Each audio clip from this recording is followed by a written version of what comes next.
Hey everybody, in this video we're going to share a little adventure we took from Asunción, Paraguay to Iguazu Falls. It was a little bit complex, but we figured it out.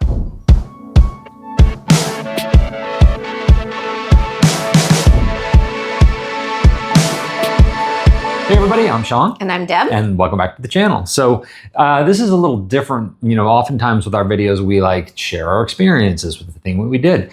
This experience is the how to navigate to get to the place and to kind of navigate around. And we're specifically talking about going from Asunción, Paraguay, to the different cities that are involved in visiting Iguazu Falls. Yes. It can be a challenge. So we wanted to share our kind of tips. When we were doing research, it was actually a little bit hard to find all the information. We found little tips here and there. So to begin with, if you are going to Iguazu Falls, there's actually 3 airports you can fly into. The most convenient is to fly into the actual Argentina side. Yeah. So if you go to Puerto Iguazu on the Argentina side, they have an Very airport. Good. Yeah. Foz do Iguazu Right. on the Brazil side, they have an airport. For us coming from Asunción, Paraguay, it was actually cheapest to fly domestically into Ciudad de Este. Right. So it literally is like across the bridge from Foz do Iguazu. Yeah. So we are going to do this little how-to just to show you how we navigated it. It might not be the best way, but this is how we figured out. Yeah. And this is really for people who are in Asunción wanting to go. So we'll just break this down per day. We basically took a 4-day weekend. Yep. So on Friday, we flew Air out of Asunción to Ciudad de Este. The flights were about $130 each. Had I booked them earlier, they would have been about $99, but because of sickness and other things. We didn't know if we were going. Yeah, we didn't know if we were going. So we were a Scheduled little last late minute. booking. It was about $130. And for us, it was the cheapest airport from here to fly into. Now, if you're coming in from Buenos Aires, you might want to fly directly into Puerto Iguazu. Yeah. Okay. So, and it's also a very short flight, 45 minutes. 40 minutes. Yeah, 45 minutes. It was nice. Yep. And then the airport is located pretty far outside of town. So we did take a Uber in. We took a cab in. What you mean in Puerto Este or in Ciudad de Este? Because that's a tip. We tried to take an Uber and that's right. the Uber drivers don't want to drive 45 minutes out to the airport. And so we sat there and waited. It tried to get us an Uber person. And we were finally let's just take a cab. So we took a cab. Yeah. So we stayed at a Howard Johnson. There's no super nice hotels. There's no down Marriotts. The town itself, if you're going to come to Paraguay, come to Asunción. Yes. Ciudad del Este is, people go there for The falls. shopping. Yeah, and more or shopping. less. Right, exactly. So we stayed at a Howard Johnson's, which it was an okay hotel, but it was located down near the bridge we were going to take to cross over into Brazil. I thought it was, my impression when you told me we were staying at Howard Johnson, I was like, oh, Howard Johnson's. Actually, it was a pretty nice hotel. I was impressed by it. It was $89 for the night, included breakfast. And for some reason, we had a super large room. For the suite that we got for $89? I'm not sure if when I booked it, that's all they had left was suites, because normally I would just book a hotel room. But Right. Or if they just upgraded us, I'm not sure. I will say the area that it's in is not the best area. Right. And if you're going to stay there and have dinner, the restaurant up top was great. We walked 5 blocks around the hotel just because we were in an airport and then a cab. So we walked a little bit and we were like, well, if we see something good to eat, we'll stop and eat. No. So we went back to the hotel, went up to the rooftop. So that was really nice anyway. And there was a rather large party sitting beside us. And I think it was maybe her birthday. Yeah. I had the moms, and then all the kids were there and grandkids too. So anyway, and there was a mariachi band. Right. So We got entertainment. We got Free entertainment for dinner. Yeah. So, and the mariachi band, they didn't just come and play Happy Birthday. They stayed and they were playing the evening. So it was cool. So that was our Friday experience. And the food was good at the top of the hotel, at the rooftop hotel. So it was worth definitely the $9. All right, so we stayed at the Howard Johnson's, and then we got up the next morning, and So this is now Saturday. Right, it's Saturday. Now we knew we were going to walk across the bridge to Brazil because that's how we wanted to get there. We wanted to kind of, it's a cool thing. I mean, so we wanted to go do it. So, and there's a reason why people actually walk across the bridge. Sometimes the car lines are so long. Yes. And we actually experienced that on our next bridge. But it was on our bridge too. I mean, there was still a long our bridge, line it was going pretty across. long, but it didn't feel like it was horrible that morning. Not as bad as the next one was, but yeah. So people walk because one downtown just goes right into the other, and it's quicker to just walk across the bridge. Yeah. Now, before you get to the bridge, you will pass hundreds of stalls. She's of not people kidding. selling Hundreds stuff. of stalls. Yeah. And they are selling everything. And Ciudad del Este is popular in that area. People cross over for cheap, affordable stuff. Right. So, There's no. It's like a tax-free, duty-free city, not just like zone, a whole city. So people come to Ciudad because they know they can get electronics, they can get clothing, they can all kind of stuff for a lot cheaper.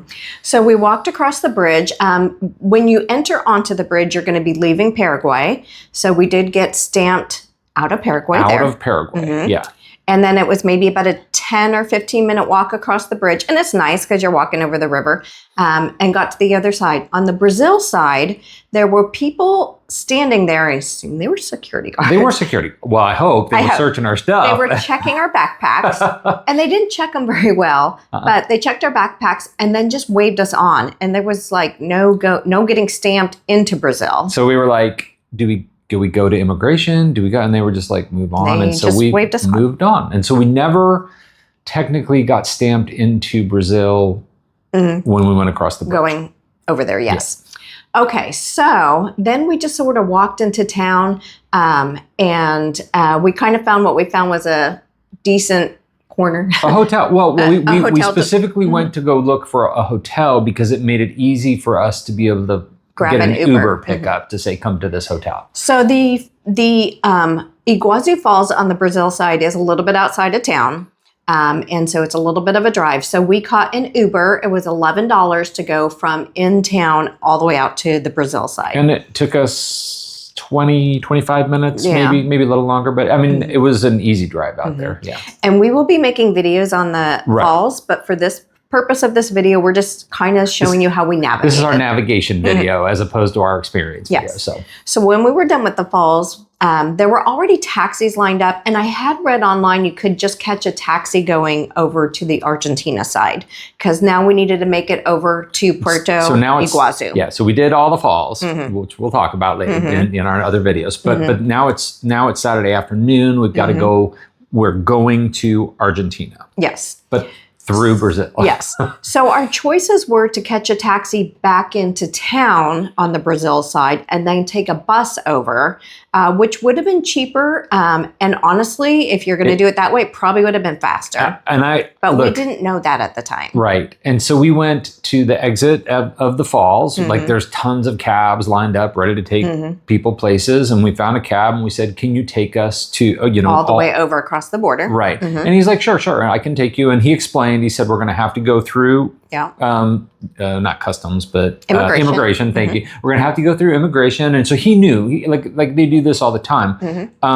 But so what we realized it would be more expensive to take a taxi. That we knew. But we were okay with that. But we were okay with that because for the convenience. Exactly. What we didn't know wasn't more convenient. Yeah. is that the taxi would wind up sitting in a car line, car line. Yeah. In Brazil, for immigration, waiting to go through immigration. Yeah. So we sat in that taxi for a very long time. So that, sitting in the car line is different because the buses have their own lines. Everyone who goes on the bus still has to go through immigration, but the buses have their own lane and they get to shortcut everything. So let me back up for just a minute. On the Brazil side, he stopped. We went into the Brazilian immigration, got back in the cab. Got stamped out. Got stamped out. Right. Even though we didn't get stamped in. We never got stamped in, right, but we got stamped out. And then after that's when we got in the car line to sit for a long To time go into waiting to Argentina. go into Argentina. It was Yeah. a very long wait. Right. Like we're talking probably an hour Yeah, sitting in the car. It probably was an hour sitting in the cab. Inching forward. Right. So anyway, so we did make it through, and we didn't have to get out on the Argentine side. Our Nope. cab driver, he actually had the paperwork all ready for us to fill out. So we filled out paperwork, gave him our passports. He handed it to the guy, gave it back. So that part was simple. It was just a super long wait. The guy apparently asked our nationality, and I said, we're going to Argentina. And then he looked at me and said, okay. I didn't hear the question very well. And then the cab driver turned around and said, he asked you your nationality. And I was like, well, there's my Spanish not working. So, and that whole cab ride was probably about $50. Yeah. It was expensive. It was expensive. It wasn't expensive compared to like US standards for a basically 2-hour journey, but for down here, that was expensive. And so in the cabs, just to be aware, they have zones, so they charge you by a zone. And if you're going outside of a zone, like to another country, like we were, then they charge you by the hour. And so it was like a $30 US per hour. And so because we sat for so long, it cost $50. If for some reason we'd breezed through it, it would have cost a lot less. But the reality is, I think in retrospect, taking a cab into the city, taking a bus would have been a whole lot faster and a whole lot cheaper. So the cab, he did take us all the way to our hotel. We stayed at the O2 Hotel. Yeah. There are actually resorts you can stay at outside of Puerto Iguazu that looked pretty nice. I opted not to book one of those because we were only going to be there for 2 nights, and I wanted to see Puerto Iguazu. And where we stayed was really cool. Yeah, so the hotel was fine. And Deb and I talked about, we're like, okay. It's probably a 3 out of 5 star hotel. It was fine. It did have a was rooftop pool, It and I did. remember we got some pretty views up there of the sunset and rainbows. And a rainbow, yeah. So and the views were beautiful. The room was standard hotel room, but what made it really great was the location. The location was fabulous. So just like a block away from the hotel was just this area, and it wasn't like it was completely blocked off. Because it wasn't occasionally just a car would come through, or but it was motos. It was roads, but everybody was just walking the middle of the roads. It was all lit up. There were restaurants all over the place. It's a bar district that has lots of restaurants and all kinds of cool stuff. And it was just very cool. And everybody was out walking around. So we were super glad that we stayed there. So it's Saturday nights. This is now Saturday night. Saturday night, right? And so Saturday night in the bar district, as you can imagine, it's hopping. We ate down at the Patagonia Beer Company, which is a popular chain here in Argentina. And then also, we will do a video on this too. There is a restaurant down in that area too called the Argentina Experience. There's also one of those in Buenos Aires. We did not do it there. I'd never actually heard of it. We did it in Puerto Iguazu. Totally worth it. We will share that with you because we loved it. It was a legit experience. Yeah. So this was Saturday. So Sunday we woke up and it's maybe about a half mile, 10-minute walk to the bus station. We did grab a bus. Yeah, that was another nice piece about the location is easy walk right by to the bus station. And Yep. so we just hopped. We found it was easy. They clearly, the buses say, want to go to the falls? This is your bus. So it was easy. And so it was probably a 25-minute ride out to the falls. The Argentinian side of the falls. We're now in Argentina. So we had looked at what an Uber would cost, and it would have cost about $21 each way, so about $42. And for $28, we got round trip bus for total for both of us. When you buy your tickets, they're going to give you both your ticket there and your ticket back. And if you lose your ticket back, then you'll have to buy another ticket to come back. So just take care of that thing. Stuff it in your wallet, put it somewhere. Make sure you've got both of them for the ticket back for the trip back. So we spent the day out there on Saturday. That was fabulous. We will share that. Totally cool. Oh, on Sunday. On Sunday. It was totally and we will cool. share that, and then took our bus ride back into town. And that It was easy too when we found our way back to the entrance of the park. The buses were right there, and it was really at the end of the day, so everybody was trying to get the bus back in, and the buses were coming one after another. Like they knew, like everybody was loaded up. So the line was long, But it But moved went really quickly because fast. there was just buses pulling up, filling up, and then moving on. So, Yep. So and then we made our way back into town. made for a good exit, right back to the city. Okay, so now we've seen both sides of the falls. We had a really good time, but it's Monday morning. Got to get up, got to head back. So we're going to learn from our experiences with long lines. Yes. So we had seen when we crossed into Argentina how long the car line was going back across the bridge. Yeah. So we decided, okay, we definitely are going to try the bus. So we walked back down to the bus station, again, 10-minute walk from our hotel.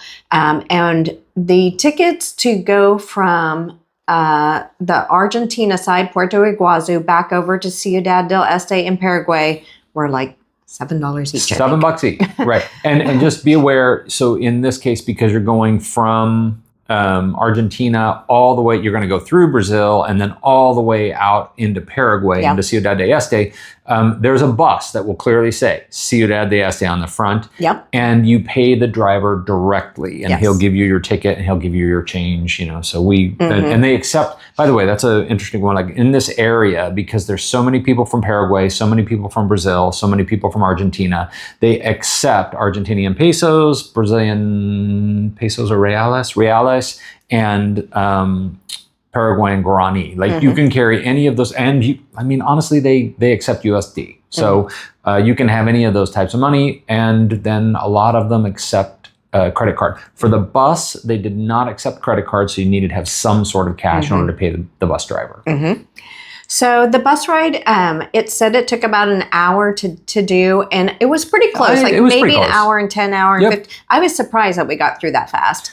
It's because we didn't have to wait in line. Because we didn't have to wait in line. So, you leave the bus station in Puerto Iguazu, you drive past all the cars that are all lined waiting up, in line. waiting to get across the bridge. The buses are allowed to just go on through. Yep. So we first stopped at the Argentine immigration, and anybody who needed to get stamped I don't know why everyone doesn't get off, but anyway, all of us tourists got off, got our stamp. And it was fast. We was very rolled fast. through. It took us 5 minutes to get through. And then the bus waited, and we got right back on the bus. So we got stamped out of Argentina. Stamped out of Argentina. Yeah. Now, it skipped the Brazil immigration because technically we were going all the way to Paraguay. So think of it as just flying over a state. Yeah. We were driving through Brazil, but we were flying over the country of Brazil, kind of, even though we were going through it. Yeah. So we skipped the immigration. It just went on through, made our way back through Foz do Iguazu, and made it back over to the Friendship Bridge, which is what they call the bridge. That one's very walkable to go from Foz to Ciudad. Right. It's a little bit different when you're crossing Brazil to Argentina. Yeah. But, okay, so we made it back to the bridge. There we actually did sit in line. It wasn't horrible. Not bad. It moved definitely faster than the other bridge did when we had to sit in line to go over to Argentina. But then, we could see all the people walking, along the bridge. Sometimes faster than us. Sometimes faster than us. So we did cross the bridge back over into Paraguay. So we skipped the immigration from Brazil because we didn't need to be stamped out of Brazil because technically we didn't get stamped into Brazil. But still, we're like driving by immigration, and now we're in Paraguay. We're in Ciudad de Este, Paraguay, and we're driving right by immigration, and we're like, they didn't stop. There it goes. I guess we're not going to get stamped in. So we never got stamped. It was very weird. And so then we were like, well, maybe when we get to the bus terminal, and the bus terminal is like past the Friendship Bridge is like another 15 minutes, right? And we thought, well, maybe when we get to the bus terminal, they'll want to stamp us in. No. So there was no stamping back into Paraguay. Yeah. So that's okay. And it's fine. Like nobody's bothered us. So nobody's came knocking on our door saying, why didn't you stand back in? So and then from the bus station, because the Ciudad airport is quite a ways out of town, we did take a taxi back into the airport. And again, it was about $19. In Ciudad, they have their fares listed on a big sign that says exactly what you're going to pay. And so it worked really well. So that sounds really hectic for 4 days, but it was doable. And we didn't quite care that we didn't know exactly what we were doing. It's part of the adventure of figuring it out as we go. Uh-huh. But would have been nice when we were doing a little bit of the research to have a little bit more information. A little bit of a guide. And which is the purpose of this video. That's what we were talking about this, and we're like, God, we really need to make a guide. So because a lot of people come from Buenos Aires to the falls, a lot of people come from Brazil to the falls, but we didn't see that there are a lot of people who are coming from Asunción to the falls. So we thought, well, Asunción is a great city. I hope more people find out about this great gem of a city, come here, and then are like, man, let's go to the falls, because it's a short, fast trip and it's a lot of fun. So we hope you enjoyed this. I hope it's helpful. I mean, that's it. If you have questions or more importantly, if you have tips for other people who you've done this before and you've got tips on how to do it, share them in the comments. Be sure to like and subscribe. We appreciate you joining us. Thank you for joining us. We'll see you in the next video.